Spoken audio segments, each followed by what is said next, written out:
In the following programme, the views and opinions expressed are those of the individual and not ALSA, GCTV, or any societies, committees or media companies mentioned or associated.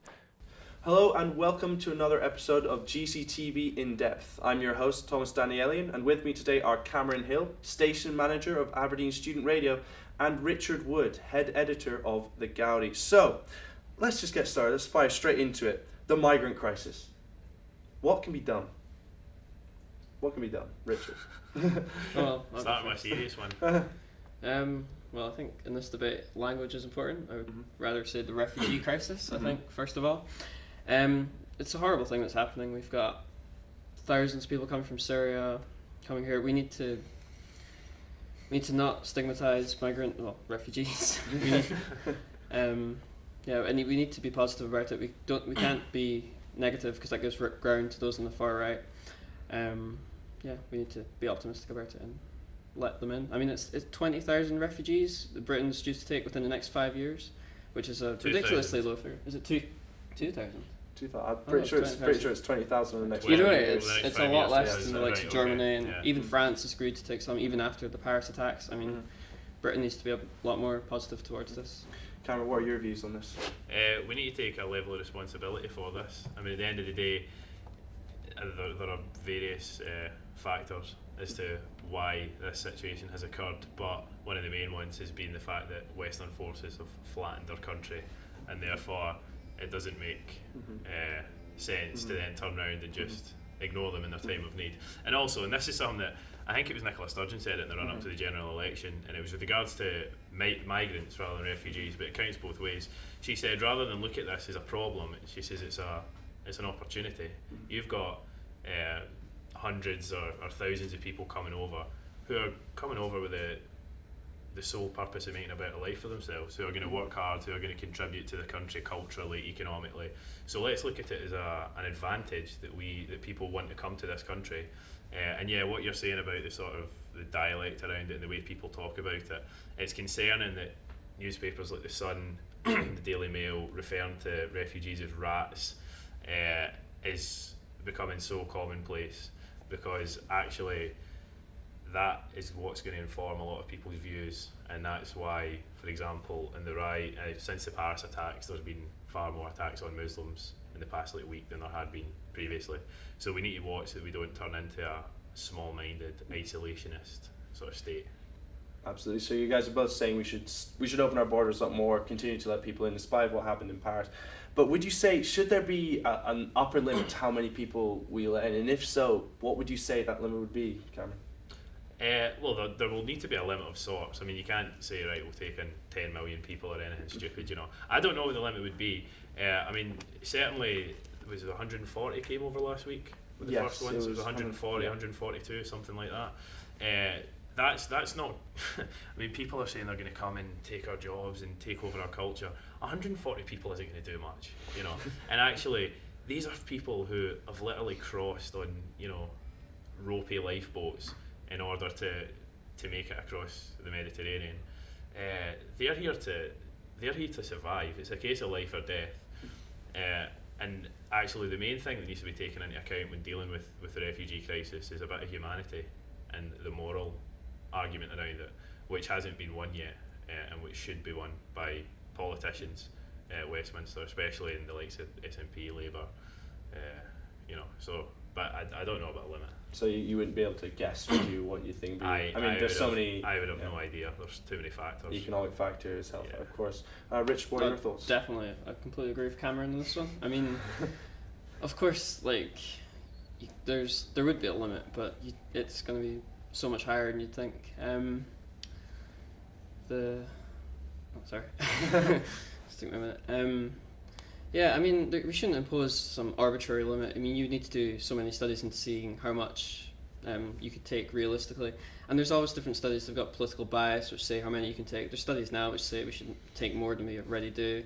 I mean, you can't put a number on it. We should definitely take more than we do, but as to how many, it's considering Germany is taking potentially hundreds of thousands this year. I think it's 800,000 is the number for the end of this year, which is staggering. Which compared to 20,000 of ours, that's just ridiculous. And it's actually, fair play to Germany, that's a very, very impressive thing that they're doing. In the same way that the French are continuing to take high numbers in after the Paris attacks, I think it's superb.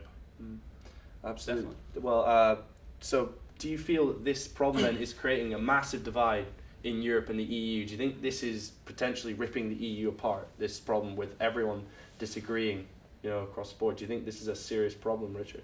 It's not going to help the case for the EU. For example, you've got the likes of Nigel Farage taking advantage of this, Marine Le Pen in France. But at the same time, we need to make the case, as Cameron said, these are real people, this is a human problem, this is a humanitarian disaster. We need to make that case, make the case for letting people in, giving them shelter, giving them hope. Yeah, I think that in terms of ripping the EU apart, the important thing that needs to be remembered is that those who are seeking refuge in the EU are not the ones tearing them apart. It's politicians and the media who are stirring up things. And obviously there are issues when you've got massive amounts of people going into any country, of course there are. But there needs to be a much more concerted effort from the EU as a whole, I think, to welcome those in need and say actually that the EU, as one of the wealthiest regions in the world, has a responsibility to its fellow man to help them in their time of need, especially when so many of the countries in the EU contributed to the flattening of the country in the first place. So I don't think it will split the EU, but I do think that it's the fault of the politicians and the media more than anything else. Okay, so now we're going to move on to the political section of the show. So my first question, I guess, would be, I'm pretty sure I know the answer from both of you. Should Trident go? Cameron, we'll start with you. Yes. Yes. Is that just yes? Yes. I mean, anybody who thinks that it's good to have weapons that can destroy the world, essentially, within your borders has perhaps different outlook on life than I do, shall we say? Absolutely. Richard, what are your views? I kind of disagree, I'll be honest. Basically, I think it's sorry. Yeah. We definitely need to have a cheaper alternative to Trident. I think there's definitely merit to having a nuclear deterrent, especially you've got Russia with nuclear deterrent, America with it. Realistically, I hope, I pray, I don't pray because I'm not religious, but well, I hope that we don't have to ever ending up using a nuclear weapon, but at the same time, I think it's best we have it when other people do have it as well. I think we need to have a cheaper alternative, but we should all be working together to multilaterally disarming. There's no point in us disarming America, France disarming when you've potentially got other people out there. And now, in an age where you've got more stateless sort of powers coming, like Daesh, for instance, you could potentially have a non-state power getting a hold of a nuclear weapon. So I think it's important that we do have them for now, but I think eventually we do need to work towards a peaceful world where we don't have nuclear weapons, but it's a complicated issue. We need to... So I'm sure, as you both know, Jeremy Corbyn said that he would not use the nuclear deterrent if he was in power. So would you say that makes him a security threat to the nation if he were to gain power? Would you say that would make him a threat? With so many issues for Jeremy Corbyn, it's lose-lose either way. If he says that he won't use it, he'll get attacked for saying he won't use it. If he says he would use it, then he'll be saying, oh, you're a hypocrite, you don't believe in nuclear power, so why are you saying that now? I mean, it's complicated. It's the same with the God Save the Queen. When he didn't sing that, either way, if he'd sung it, he'd been called a hypocrite. If he didn't sing it, which he didn't at first, then people would church him either way. I mean, he's in a very tricky spot at the moment, definitely. I mean, what do you think? Do you think that he's a threat to national security? Is this what the military official came out and said? Yeah, It was him, yeah. Well, first of all, anybody who's in the military shouldn't be going on public TV and talking about politics. That's the sign of a downward spiral, in my opinion. Jeremy Corbyn is obviously a very principled guy. I was massively disappointed in the Trident debate, the Opposition Day debate from the SNP about Trident, that he never turned up to vote against it because his front bench all sneaked out one by one throughout the debate, so they weren't put in the position where they had to vote, which I was very disappointed at. But he's got the right idea in that, the moral case for getting rid of Trident is such a strong one. Certainly the SNP is obviously massively against having Trident, and they're not frightened to put forward that argument. I think that on the basis of national security, Jeremy Corbyn could fly into Parliament with a Superman costume on and have magical powers, and he would still be called out by the Daily Mail for being a threat There is nothing that that man can do which will result in him being popular in certain elements, most of the British press. And for various reasons, he is not establishment. He's built his career on being anti-establishment. And he actually speaks for a lot of people who are not usually spoken for. And a lot of his policies are ones which folk from across the political spectrum often agree on, but because it's Corbyn, they will not admit to it. So I think that there's nothing he could do at the moment, and it's unfortunate because he is, for me, the only remaining chance that Labour have of going back to what they should be. But I'm not hopeful for him at all. Would you say that he's Britain's last chance in Scotland? At first, when he got elected, I thought that he would be the best chance at digging their heels in a wee bit and maybe gaining some ground in the SNP. However, the polls that came out after that showed that they actually lost support, and that was from Labour supporters going over to the Tories. The SNP at the moment is still an unstoppable force, and it's because Labour, regardless of their leader and their leader's beliefs, if the parliamentary party will not back him up on it, then they are not seen as a credible force, political party, north or south of the border, I think.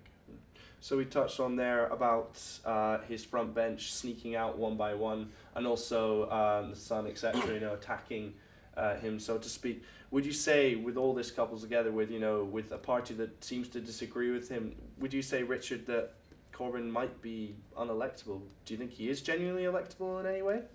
I don't think Corbyn is going to win in 2020. I mean, I just can't see it. I can't see Labour winning in 2020. To be honest, we're at an interesting situation now. I mean, he's just getting there was a poll released that was the other. Do you have? I think it was independent. Yeah, and it was. I think he would do. It was 31% for Labour under Corbyn, and then it was 37% for the Conservatives, which is near enough what it was in the election in 2015. Anyway, I mean, we're still 5 years away from the election, but I just can't see it. I mean, you never know. I mean, but there was a feeling when he won at first, there was all this momentum behind him. He won with 59% of the vote for the Labour election for him. You just felt it was going to continue, but after that, it won't. I mean, the next challenge for him, obviously, you've got the by-election next week, which Labour UKIP could potentially win. But at the same time, by-elections are a bit different because they might just be trying to give a kicking to the government by voting UKIP. But the real test for Corbyn is 2016 next year. If Labour wants to do well in 2020, Labour needs to keep hold of the Welsh Assembly. They've got 30 out of 60 seats at the moment. They need to win back the mayoralty, the mayor from... The mayoral. Yeah, the mayoral election. Mayoral election. They need to win that and keep a hold of the plurality of seats in the Assembly. And in Scotland, they just don't need to get as thrashed as they're going to be. But I suspect. I mean, yeah, unfortunately, I suspect they will. I think that he offers a genuine alternative. That's why people from across the political spectrum, when he was elected, said, "Well, this is actually quite exciting." And he does give a kind of brand of honest politics when he speaks. It was the same with Chancellor John McDonnell. They speak much more honestly, and they're not spun in the way that modern politicians usually are, and that's massively attractive to the average voter, I think. But I don't see how anybody can make inroads. In Scotland, I don't think it'll happen anyway because the SNP is still just unbelievably strong, and that bubble looks set to continue for the next year or so anyway. But elsewhere, I don't know how you win an election when the media, almost all media outlets, are just out to get you. I mean, the fact that him not singing God Save the Queen was as big a news story as Piggate is bizarre, in my opinion. The Prime Minister having relations with a dead farmyard animal being allegedly, yeah. But that being as big a story as the leader of the opposition not singing God Save the Queen, but then the priorities of voters varies at different places. But I think he's electable. Nick Griffin was an MEP. Anyone's electable. So now we're going to watch a quick interview with Yiftah Curiel, the spokesperson for the Israeli embassy in London. Enjoy. Well, welcome to the University of Aberdeen. You're here today to talk about the Israeli perspective on the US-Iran nuclear deal. What makes the Israeli perspective on this issue so important? Well, for Israel, I guess Iran is a big problem. Say it as bluntly as I can. And I think many people often talk about the nuclear issue if this was a major problem for Israel. But in fact, Israel and other countries in the region are experiencing many other problems from the Iranian regime. And the nuclear issue is only part of that. When we look at our region, when Israel looks at its borders, we see in the north Hezbollah, a terror group recognized in the European Union and in the UK as well, which is supported financially and by training and arms by Iran, and basically reports to the supreme leader in Iran. When we look at Syria and our border in the north, we see the Assad murderous regime that is mainly supported today by Iran. When we look south to Gaza and the Sinai, we have Palestinian terror groups such as Hamas and Palestinian Islamic Jihad, again groups recognized in the European Union as such, which are also trained, funded and armed by Iran. So, many of the problems that we have on our borders, many of the threats that Israel faces are emanating from the Iranian regime. And so the idea that this regime that is today, not in the future, doing so much to threaten Israeli security, that this regime would one day gain a military nuclear capability is very worrying for Israel. So do you think this deal will actually make Iran reduce their nuclear weapons? Well, we have to take it into a long-term perspective. Iran has been working on its nuclear military program for 20 years now, hiding installations from the international community. The installation in Qom, which is called Fordow, and the installation in Natanz for enriching uranium were not reported to the international community as Iran was obligated to do under the NPT. They were discovered by opposition groups and intelligence. So Iran has a history of deceit and concealment when it comes to the nuclear issue. That's why the 7 Security Council resolutions and the economic sanctions and the arms embargo, this all came about because Iran was hiding its program. And so, we think that Iran will do all it can to continue in this path to the bomb, albeit maybe at a slower rate, maybe in a different way, but we are concerned that the deal may not stop it. Do you think this deal is maybe a strategic move by the US to gain allies in the Middle East against ISIS? I think, first of all, the deal is between the P5+1, so the 5 Security Council members and Germany. So it's not just a US-Iranian deal. It's a deal between the international community as the major world powers and Iran. And I think definitely it's not a coincidence that as closer that you get to the region, more countries are worried and are not so happy with the deal. It's not just Israel, it's Saudi Arabia and the Gulf countries, basically the countries that are surrounding Iran and that are bearing the brunt of Iran's activities in the region. So I think while the international community maybe is more eager to solve this problem and maybe get Iran on board on other issues in the Middle East, I think countries in the region are worried because they feel that this is not going to happen and Iran's role will become even more detrimental. And if we look now, the deal has been signed for a few months now, and Iran's activity in Syria, for example, and in Yemen has just only increased. It's not playing a more positive role. So do you think this is going to affect Israeli-US relations because of this deal? I think Israeli-US relations go far back and much deeper than anything that Iran or the deal can affect. We had our disagreements, and we still have a disagreement over this specific deal, but the relationship is strong and it's based on shared values and a lot of people-to-people support. So I don't see the relationship deteriorating because of this issue. Do you know if Israel is going to take any measures to check to make sure Iran is obeying the nuclear deal and they will be reducing? Because of course we can't go against the sovereignty of the nation. So how are they going to make sure that the nuclear deal is being... Israel is a country that's known for looking after its security by itself. And we are following different countries in the region, and we're following the Iranian nuclear program as well. We've done that before the deal, and surely we will continue to do that and to make sure from our part that Iran doesn't pose an imminent threat to Israel. So yes, absolutely. Do you think a presidential shift in the next US election will affect the US-Iran nuclear deal and also affect relations with Israel? Well, again, diplomats are not supposed to comment on internal elections in other countries. So I'll refrain from doing that. I'll just say, as I said before, I think the relationship is much deeper than a certain candidate for presidential elections. Okay, well, thank you very much. Do you have any other comments you would like to say? No, thank you very much. Okay, thank you very much. So you've just watched the interview there with Mr. Curiel, and I suppose, guys, let's have some reaction to that video. First of all, Cameron, what are your thoughts on Mr. Curiel's interview there? It wasn't massively informative. I think that he wasn't going to give the big scoop to Aberdeen University, student media, and I thought that he sort of avoided questions fairly expertly. But obviously he's not going to be allowed to get asked anything which is going to be particularly controversial. And I wonder that, him coming to Aberdeen University, as much as, it's a big deal for various reasons, I wonder what his agenda was, what his angle was that made him think, yeah, that'll be a really good use of my time. So I'm intrigued as to the reasons why he came as much as to what he actually said.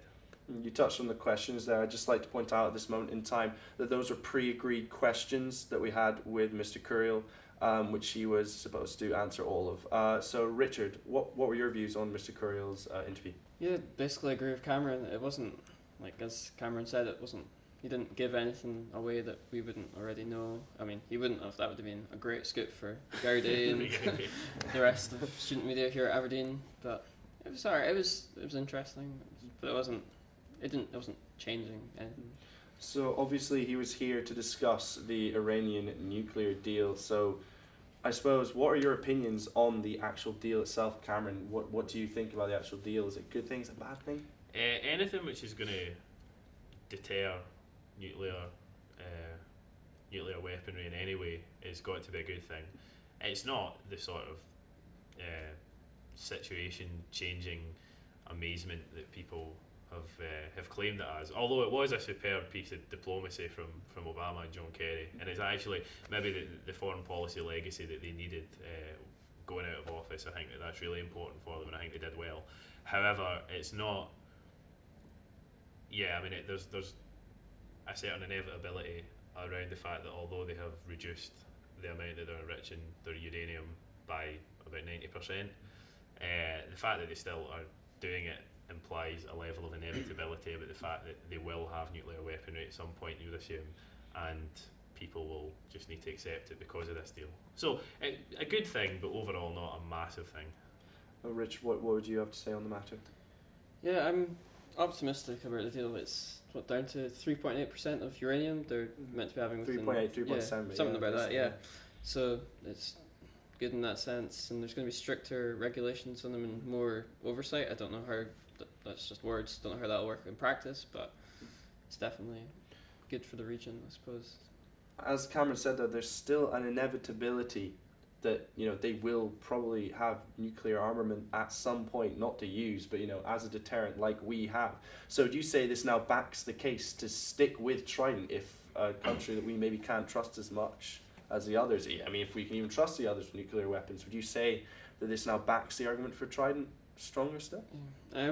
It's such a complicated issue. You've got, I think we should have our deterrent, but we should also, as I said earlier, be working towards reducing nuclear power here and elsewhere. So there's no point in letting Iran have nuclear power. I mean, I do see the point that we've got it, they've got it, there should be a deterrent. But at the same time, we should all be working to reduce it. But I mean, Cameron, what would you have to say to that? Do you think this backs the case for Trident further still, or do you think? This is a thing that differs from nuclear warfare and standard military conflict. There are no winners in a nuclear war. Mm-hmm. If a nuclear bomb is dropped, then the country and wider region will suffer as a result, not just of the mass devastation at the time it happens, but as a result of the environmental fallout which will come as a result of the reactions, right? So there's no, this doesn't justify having Trident. And actually it's interesting that this will be used as an argument to keep Trident and an argument that we need our nuclear weaponry, and in the same way it will be in the United States. But it's not for us to decide who's allowed and who isn't allowed to have Trident. The reality is that information of how to develop Trident and nuclear weaponry is there. and therefore that knowledge can't be contained. And the only country, of course, to drop a nuclear bomb on a population was America. So, yeah, I mean, I don't think that us having nuclear weapons makes us safer against any other state having them, because if you can't trust them with nuclear weapons, then you can't trust them if we've not got them either. So it doesn't change the situation in my eyes quite as much. Okay, so just going back to the main point, I guess. He was up here, of course, to discuss the deal at the Politics and International Relations event. Of course, there was some fallout there. Richard, what's your take on what took place at the infamous, let's say, event? I think it was right that he did get to speak. I mean, we're at a university, we're at a place where we challenge ideas, we challenge different thinkings. It's a critical thinking. That's what universities are all about in some sense. I mean, of course, just because you don't agree with someone doesn't mean you should necessarily no platform someone. I think ideally the original plan was to get someone to have it as a debate, so you'd have someone opposing him and him as well, and then it would be more of a discussion. But at the same time, that didn't happen. But at the same time, you shouldn't just no platform him for that. I think it's good that it happened. It was right that people protested if they want to protest. They have a right to do that. So yeah, I think what happened basically was the right thing. Yeah, Cameron, what did you take away from what happened at the event? Well, it was a big success that the PNIR Society were able to secure him to come up and do a talk, and that was really good for them. I suppose had it been me making that decision, I would have only gone ahead had it been a debate, because, I'm kind of torn. That was my original thinking, but I do understand the point about free speech and challenging ideas and stuff like that, and I agree with that. However, when it was going to be so controversial, and everybody knew it was going to be so controversial, as soon as it was announced, there was anger amongst some. And the protests that went on were loud. They were pretty passionate, as they were always going to be. But it didn't stop the event going ahead. And there have been various accusations flung about as to what actually happened at the debate from both sides. But again, I'll go back to what I said earlier. I wonder what made him go, yeah, I'll go and speak at Aberdeen University. I'm not saying there's anything sinister behind it, but it seems odd that an ambassador for a country, especially one who's kind of controversial at the moment, is Israel, sees fit to spend his time coming to Aberdeen University. As I say, it's not a bad thing that he did, it's a good thing that we got him, but I'd be interested to know what his reasoning was behind it and what he wanted to achieve when he came here, what he wanted to give students listening to him, what was it that he wanted to say, what was his message. Because I think the thing from the video that we saw, there was nothing there that I didn't take away an overarching message from what he was trying to say and what Israel's position was particularly. So yeah, it's a difficult one. So I suppose the main message to take away is why then from the entire event. Okay, so that's all we have time for this week. Thank you to Cameron and Richard for coming along. I've been Thomas Danielian. Thank you for watching GCTV In Depth.